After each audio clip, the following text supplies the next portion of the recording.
Welcome to Game Set Matchup, the podcast where we talk everything partnerships, the good, the bad, and the ugly. Welcome to Game Set Matchup, the podcast where we discuss all things partnerships. I'm your host, Greg Watts, and please welcome our guest today, Matt Barrett, Partnerships Manager from the Duke of Edinburgh Awards, in their 70th year. Hi everyone. It's a real privilege to kind of be here. I think I'm kind of like almost like a special guest, aren't I? In terms of you're the 100th guest. There we go. You are 100th guest. You are a very special guest indeed. You are 100th guest. Well, Matt, hello, welcome. Thanks for having me. I'm really excited about this. Really good. Oh, no, absolutely our pleasure. Well, look, starting off with an overview and introduction to yourself, perhaps you can tell the listeners a little bit more about who you are, your background, your current role, and a little bit more about the Duke of Edinburgh Awards. Yeah, sure. So first of all, Matt, I'm born and bred down in Devon. My kind of career background, or my background in general is kind of like is a sporting one, really. I've worked for county football associations. I've worked for county sports partnerships, and a lot of my roles, I've had a varied number of roles, to be fair, but a lot of them are kind of around like business development, income generating sort of thing, but mainly like relationship roles. My role at the moment within the DfE, so I'm the partnerships manager in the marketing partnerships team. So we do a lot of kind of marketing with our partners. So my role particularly is kind of split between bringing in new business, bringing in new partners on board, and then doing the whole process, and also account managing some of our existing partners. So some of our existing partners, quite big ones, kind of like JD Outdoors, so the Go Outdoors stores, all those sorts of things. And then High Tech are one of my partners that I manage. And then we've got a few coming like new partners coming on board. But it's really kind of like, it's a really good place to work. The DfE in general, sorry, I'm kind of waffling here, but the DfE in general is, a lot of people will have heard of the Duke of Edinburgh Award, particularly if you might have seen you've seen The Crown, or you've seen kind of references to it. As you mentioned, Greg, we're kind of just about to go into our 70th year, which is incredible. The award itself is kind of like a youth award program where young people from the age of 14 up to 25 do a range of kind of like challenges, objectives. They kind of they do a certain amount of volunteering hours. They do like a physical part, skills, learn a new skill. And then for the gold bit of the award, they do an expedition, which is like an overnight stay, which is, as you can probably imagine, like for a young person, quite exciting. And it's, last year we had about 600,000 people actively doing the award, young people, and 30%, I think, just over 30% of 14-year-olds in the UK do the award. So it's kind of like, wow, it's a great organisation to work for, it really is. I mean, as we was just saying before we started recording, I mean, just thinking that a 30% of all 14-year-olds going onto your program, the life-changing impacts that will have for them for their lives ahead is incredible. It's definitely something to be proud of as an employee of the organisation, and it's a really good talking point. Like I said, a lot of people have heard the award, but for that age band as well, like kind of getting out into the world and like increasing your skills and your confidence and stuff. It's a really good opportunity, and kind of these days the accessibility of the award to all. I think I reeled off before, kind of those 600,000, about 50,000 live in poverty, experience poverty. And for an award that not too long ago you might have thought of as middle to upper class kind of, participants, or like I certainly did when I was at school. It really has transcended that, and it's evolved and it's accessible to all. So it's in a great place, and it's year on year the numbers are going up, and the uptake, and it's really good. It's a really good thing. That 60, I mean, I know we'll come on to the next question shortly, but that 60,000 less affluent, perhaps some close or into poverty, 14-year-olds, once again, the impact that you'll be having from them coming on to your programs will change their lives, does change their lives, and and the people that they will meet on on your programs, there'll be friendships, I'm sure, in many cases for life, which again will Yeah. open up their eyes and experiences to things that perhaps they wouldn't have otherwise so far had an opportunity to experience. And it's not, and it's obviously really beneficial to the young person themselves, but the community as well. I mean, again, it's just going to feel like I'm throwing numbers at you, but No. total kind of like volunteering out. So part of it is you've got to volunteer. So you've got to volunteer like maybe like an hour a week, and you get it kind of signed off, and then that's and that can be anything kind of from like coaching sport to volunteering wherever, helping kind of the elderly people or whatever. But I think the volunteering hours given by participants last year was just under 5 million hours, which Wow. it shows that whilst it's fantastic for the young person, it really does give something back to the community as well, which is, again, it's really cool. It's really good. It's just amazing, and I mean, a testament to the late Prince Philip. Again, 70 years. This is, talk about a legacy. It's truly wonderful. I'm looking forward to learning more about over the course of this episode. Yeah, for sure. Coming on to that, because I really want to ask, because I know that our listeners will be keen to hear. How have you seen the awards approach change since you've been there when it comes to creating partnerships? And second part of that question, what does a Gold Star partnership look like for the Duke of Edinburgh Awards? Yeah, so as I've touched on, there's been a real shift in the organisation over the past 5 years to be much more accessible. So that kind of it's not just in its approach to partnerships, it's like the growth of the award itself. So with that, the way that partnerships have evolved and things in different sectors have come into, we've got different targets now for partners, sort of partners that we want. Those people that kind of do live in those areas of deprivation, or they're getting funded to do the award, we want to provide partnerships with a kind of real benefit to them. So whether that is a partner who will give us X amount of money that can help us fund participant places, or whether that's that's an organisation who might give the participants discount on, like, I don't know, boots, walking boots, for example. So all our partnerships are kind of, they have a dual purpose of A, adding value to the award, adding value to the participant, and then B, also obviously an income to the charity, which all money from partnerships go back into funding kind of participant places.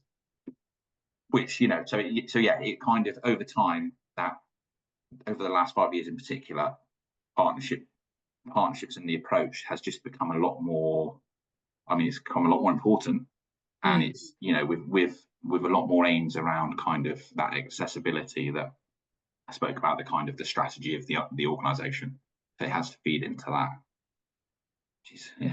No, thank you for sharing that. I was just thinking there's a few organisations that separately we might be able to introduce you to, because I think your purpose is certainly shared by many.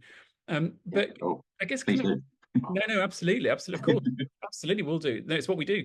But looking at partnerships in a little bit more detail, because after all, they are the lifeblood of businesses and organisations such as yours.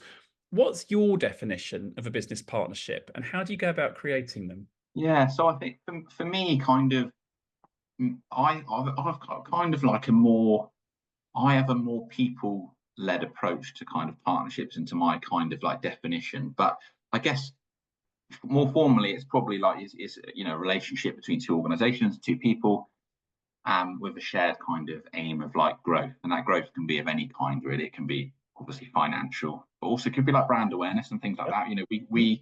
We go into a lot of partnerships based on the fact that people want to align themselves with our brand, and we also want to align ourselves with them.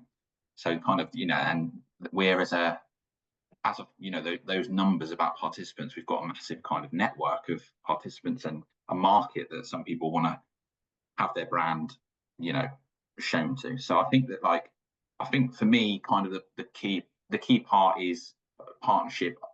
I flitter between the words partnership and relationship. And I think that kind of it is about that. It's about a shared aim, so it has to work for both parties. And it's something I'm really passionate about. I've always been really passionate about communication, about people. So I think that really kind of feeds into my definition of partnerships. I'd share that. I mean, I think that I think a partnership is something whereby there's typically two, if not multiple partners, where, and I completely agree with you, where there's a shared set of objectives or goals, and everyone commits to those. I think that contrasts with what I would call a sale, which I think is a one-time transaction, which is just one way. There's not really any relationship there. It's very short term. It's very transactional. It happens just often once. Whereas I think of a partnership is longer term, based on commitment, trust, shared values, where it's enjoyable to work together, whereby you feel that you can raise conflict together and you're going to get to a better place, but all underpinned with, from the very start, a shared set of goals. I completely agree with that. It's a great definition. Yeah, and I agree with that. I agree with that also about the sale part. And I think that the world that we're in today is, I think, more emphasis is being placed on those partnerships and relationships, whereas as a charity ourselves, we rely on kind of like donations and income from partnerships, but with the economical kind of like the world that we're in now and where things have gone, I think people are wanting more for their money. So it becomes a lot less like a sale, because it's a two-way thing. We're giving things back, and I wouldn't have it any other way, to be honest. I'm passionate about that and delivering those aims on both sides and it working for everyone.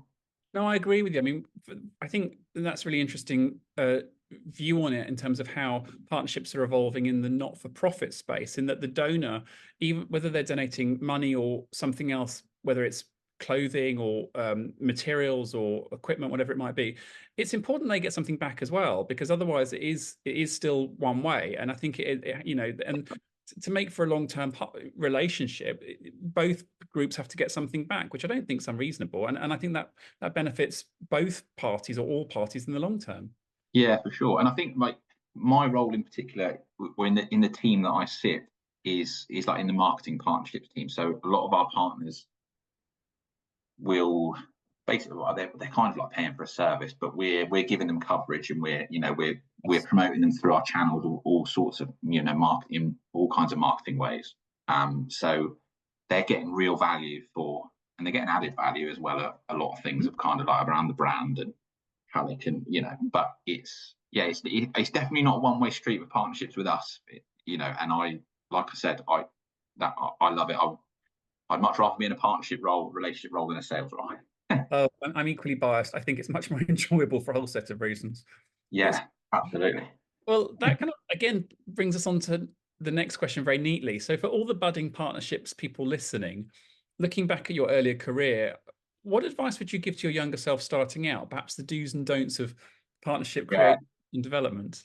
Sure. A lot of the things I say are kind of like do as I say, not as I think.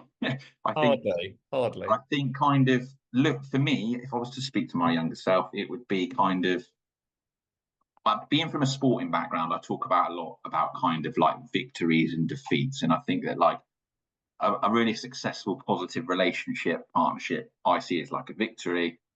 One that maybe not goes so well is a defeat, but you can still learn from it. I think for me, and also for like winning new partnerships, or earning new partnerships, that as well. So I've kind of noted down like to celebrate your part in the victories and your part in the successes of a relationship. So I speak to a lot of other partnership managers, and I think in a role which some people might see as sales, none of us are amazing at blowing our own kind of trumpet, you know what I mean? So we're all partnership focused, in like we want the relationship to work, and if the relationship works, it's because the whole team has worked. Whereas sometimes I think you need to celebrate your own part in those victories. But on the other side, I've had an issue kind of with taking defeats personally. So if someone says, "Oh, it's great, but we're not in a place where we can set up a relationship," my first thought is, "Oh, like they don't like me." Sometimes. Okay. So I think I would say, don't take things so personally. Everything is an experience, but the main thing for me is about like myself, my authentic self, bringing that to a relationship, continue to do that, and to not like lose your own personality in trying to set up a relationship. So I like to set my relationships up as Matt rather than as the dear B, if that makes sense. I want to bring that kind of person to person element to it. So I think that's probably what I would say. There's a lot of things I would say not work related. Oh, bring them on, bring them on. But it's interesting that you mentioned that about taking it personally. I think particularly a lot of younger people starting out, they come in very passionate, want to prove that they're good at what they do, want to make their mark. And that's not that's great. It's interesting you say about sometimes being told no. As I get older, my view is that when something is often a no, that's because it will lead to something better. Yeah. And I think that no's come for a reason. And actually, I don't look at them so much as negative anymore. I actually kind of look at them as quite exciting, which is, oh, what's around the corner? Yeah, no, and I think I'm hoping that is a place I'm trying to get to. And like I said, I think for someone who's spent a lot of their life in sport where it is about winning and losing, that's ingrained in your mind that if it doesn't go right, it's not good. Do you know what I mean? Whereas I am getting to a stage where I'm looking forward. I'm taking learnings from those no's, but also, it has proven itself to, we've had no's, and other things have been around the corner that were better anyway. So, not take things personally, not beat yourself up too much. But equally, what also you said there, I think that fits in really neatly, which is as long as you're always your natural, authentic self, and you're always honest and truthful and kind, and call things out when they're not right and challenge things where necessary, and you can absolutely say that you get to the end of something and you've given it everything, then if it doesn't move forward, then you have no regrets. So therefore, exactly. I'm really big on that kind of as I mentioned, on that personal relationship. You don't want to dive too deep into people's lives, obviously, but I think that I think it's really important that you create relationships with the people as well as the organization. I do, and I would just also add to that, if I may, that I don't think it's necessarily about delving into the personal life of someone. I just think it's about coming back to what you just said, which is being your authentic self. And you can be your authentic self without knowing everything about that individual. But as long as you are your self, your authentic self, just yourself, then I believe that will always lead to somewhere quite fruitful. Yeah, definitely. No, definitely. Well, look, it's penultimate question. Yes. Have you created partnerships for a big chunk of your career? What are your top tips? And this kind of links to the previous question. Yeah. It's creating high-performing teams and winning cultures. Yeah, sure. So I obviously kind of bringing your own personality to things. Yes, one of the biggest things for me, I found, to make a successful kind of winning partnership or winning culture is to get the buy-in of everybody. Oh, yes. Internally. So, internally and externally. So you want to kind of involve people internally in the building of these relationships, whilst it's your role to go and kind of you go and give the talk and you communicate. I found it to be that when you've got buy-in from everyone internally and they all support it and they all believe in it, that the partnership, the relationship can't really go wrong, because especially in an organization where I work at the moment, being quite a big organization, everyone's spread out across the country, and people in different areas, people in different teams going through approval processes and things like that can be quite long-winded at times. So I think it's important to develop a passion for what you're doing, but also to communicate that internally, not just externally, with the respective partner. So I think that if everyone's pulling in the right direction, it's a real recipe for success. So that would be my top tip. Kind of funny-ish ones, I suppose, are kind of develop small talk, be pretty good at small talk, and remember kind of little snippets of things that people have said. So I've noted down here about kind of I spoke to somebody and they mentioned a while back they were going on holiday. I remember where they went, and I just asked them if they had a good holiday. So that sort of personal kind of touch, I think, always goes far. But top tip is definitely get the support internally. Oh, that's such good advice. Get the support internally, make sure everyone's aligned on the objectives. Because it just takes one person out of 10, 20, 30, 40, however many, to say, oh, actually, no, I don't agree with that, when you're halfway through it and you're thinking, oh, for goodness sake. So just Yeah, take the time up front, as you say. And then in terms of remembering, I would perhaps also add to that, just always listen. yeah, And yeah, we're all taught that listening is not an underrated skill, but it's a very powerful skill. Listen perhaps more than, just listen, listen, listen, and it's amazing what you can find out.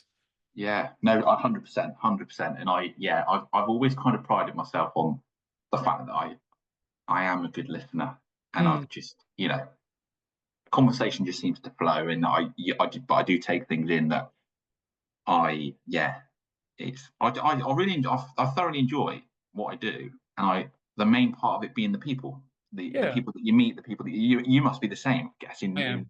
especially with this sort of thing, you must speak to so many different people. Hmm. The perspectives that it gives you on life, Oh, it's amazing. well, this is why one of the reasons we started the podcast is because we wanted to get to know more people and how they create partnerships and what makes them tick, and their advice, their tips, and yeah, we get to meet loads of people, which is just the most privileged thing.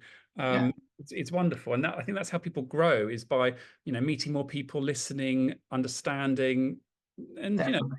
that Yeah, makes it more I, interesting. yeah, I agree completely. And yeah, it's good. It's great to meet people, and when you work for an organization like I work for, you've got a great end goal as well, which is to help young people better their lives in essence. And when you get to do that by talking to other people and meet, it's all a good thing. Yeah, I think so. I'm a partner. Partnerships is what we do, so we're a little biased. Um, Yeah, we have to be. well, look, to round us off, one last question, if I may. What do you see the future holding for businesses and organizations when it comes to creating partnerships with each other? And what, if anything, will you and the Duke of Edinburgh Awards be doing differently? Yeah, so I think kind of like I think going forward, it will never it the importance of partnerships will just go from strength to strength. I think Mhm. that whilst you know financially things may get tighter, those relationships, partnerships that are built up over time will just be so important in terms of. I think one of the main kind of will be like that sharing of like knowledge and stuff. Yeah, I think And I so. think that kind of I think there's an idea that they might go down a road of kind of like there's more focus on what people can get out of the relationships, but I think that they've never been more important, and I think that that will just grow and grow. You see networking things popping up all over the place, and all the sorts of thing. And I think that we live in a a really good we live in a good time, don't we, for those partnerships to grow because there's so many ways to communicate with each other. You know, I I, I think so. Sorry, I'm after you. I'm so sorry, after you. oh no, carry on, please. No, please. No, you just I think we're going to start to see the emergence of a new dawn of connectivity. So for example, I think we're going to we have platforms like LinkedIn and various others, which are fantastic, but I think we're going to start to see communities, well, existing communities being enabled so that they can actually engage with each other. So let's say, for example, you're a business banking customer, and there's a million other business banking customers within your particular bank. I think we'll start to see an opportunity for all of those million business banking customers to connect and collaborate together and share things together and partner together, because maybe resources are becoming more limited. So what better way than to open up your existing communities to enable them to do things together? Yeah, I fully agree with that 100%. And in terms of kind of the second part to your question about Hmm. where the DofE might go, or the Duke of Edinburgh Award might go with these sorts of things, I think it's kind of like a continuum of where we've been in the last 5 years. So I think to constantly be more accessible, to have more partnerships that appeal to more people. And I think we do it really well. We get a lot of guidance in the organization from we've got like a group of like youth ambassadors. So they're like young people who've gone through the award, and they're kind of like our ambassador. And we get a lot of kind of input from them in I don't know what what not fashionable, but what the cultural kind of Yeah. things of the Yes. time and what the younger Yes. people want, and so we get a lot of feedback from them in terms of where we want to shape these sorts of things. So partnerships is one of those that we get ideas from. We get ideas from the young person, and I think that is young people are becoming more confident. They're becoming more kind of opinionated. Sounds bad, but you know what I'm trying to say. Not in a negative. They've got more views of the world and things like that. So I just think we'll become more and more youth led. I was actually just thinking, you just sparked an idea which might be a little bit too much, but I'll share it with you, which is my kind of forecast is that we're going to see existing communities directly engage and collaborate with each other. For the Duke of Edinburgh Awards, you see, I can't say DOE as eloquently as you can. I have to say Duke of Edinburgh Awards. It doesn't roll off the tongue as well as it does. But I think that is something that we're trying to not rebrand ourselves, but no, it's great. If D of E is just a bit shorter and it does roll off the tongue for me. But then, like I said, I deal with it all the time. So. Not at all. But actually, I just had an idea, and I know we're wrapping up. But actually, how amazing would it be for all of the alumni or former students and graduates from the program to actually have the ability to connect and engage with each other? Creating a 24/7, 365 network of all Duke of Edinburgh Award participants. It's incredible, and it's an incredible thought. And if you think as well, kind of the skills that they've all developed from the award, that would be some really powerful conversations, wouldn't it? Really kind of like changing. And that would be something that would keep them going forever. But this is something perhaps we can reflect back on in maybe this time to see, right, how's the network being created. But for now, I just wanted to say thank you so much, Matt. I mean, some brilliant advice and tips, and thank you so much for joining us on Game Set Match Up. And here's to 70 years and the next 70 years. But huge congratulations! Yeah, absolutely, and it's been an absolute pleasure, Greg. And congratulations to yourself on the 100 kind of guests. And here's to the next 100, 200, 300. And I'm sure you'll go, because it's an amazing thing. I think I mentioned before about how it's a great platform for people in our sorts of roles in partnerships to kind of learn from each other. So it's a really great thing, and it's something I'm looking forward to being engaged with. That's very kind. Thank you. And you have an open space here at Finder. Thank you. Thank you very much. Take care, keep warm, and speak soon. Cool. Thank you.